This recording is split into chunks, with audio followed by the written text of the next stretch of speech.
Welcome to Mishna study, Masechet Kilayim Perek Aleph Mishnah Het. Over here in this Mishnah, we're going to speak about still mixing fruits and vegetables. We'll speak about different verbs. Actually, you see it over here. We'll speak about notim, markivim, tohavim, notnim. So it's different types of verbs, which are grafting and planting and, literally placing or, forcibly, pushing in.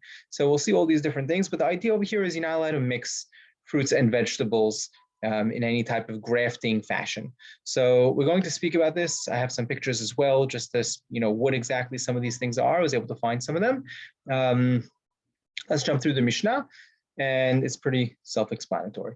En not'in yirakot betoch sadan shel shikma. En markivim pegam al gabe kida levana mipnei shu yarak be'ilan. Those are the first two cases, right? Vegetables into a tree. So what are these? So the first one is you're not allowed to plant vegetables in a sadan shel shikma. Sadan shel shikma is a sycamore tree. So this is actually a sycamore tree in Israel, and you could see the trunk of the tree is very big, and you can potentially, would be able to fit vegetables in there. You're not allowed to plant vegetables in there because that's considered mixing a vegetables with a fruit tree, right, or with a tree, right? So you're not allowed to do so. The next case is en markivim pegam al kabek kida levana, right? You can't be markiv. Markiv literally means a more like a grafting, right? You can't graft pegam, which is roux, in a kida levana. Kida levana, Rambam explains as min ilan rehani, targum vekida uktiata. Right, so they will explain it as a cassia, a white cassia. That's what it is over here. So again, same idea. Why? Because that is yarak be'ilan. Both these cases, the first two cases are yarak be'ilan. You're mixing vegetables in a tree. The next case is en notin yihur shel te'ena betoch hatzuv mipsheyeh mekero. You can't go ahead and take literally it's yihur shel te'ena is a fig shoot, right? So it's a little branch of a fig, and you can't go ahead and put it into a hatzuv. What exactly is a hatzuv? So some explain it over here as a sea squill, right? It's Rambam does say that it does have very deep roots, and this is our tradition is this is what Yehoshua used to divide up Eretz Israel by the Shevatim.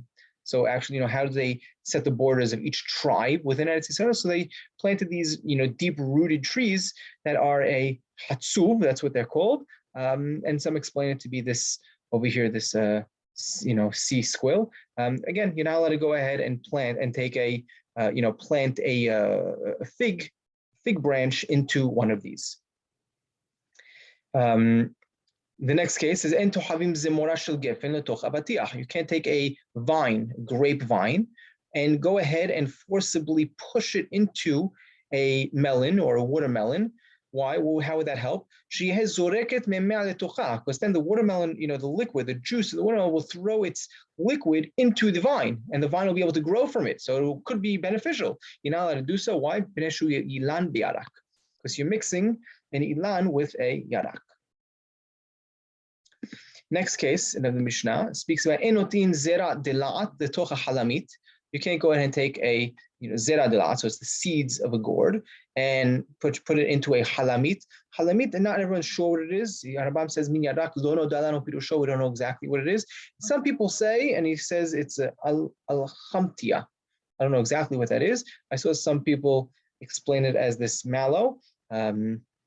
But we're also not really exactly sure. So this is really a continuation or examples of what we mentioned in last Mishnah. If you remember last Mishnah, we said, you're not allowed to, plant those, four things. You can't bring, a fruit tree with a fruit tree, vegetable to vegetable, fruit to vegetable and vegetable to fruit. So this Mishnah spoke about vegetable to fruit and fruit to vegetable, right? That you're not allowed to do. And it gave examples of both.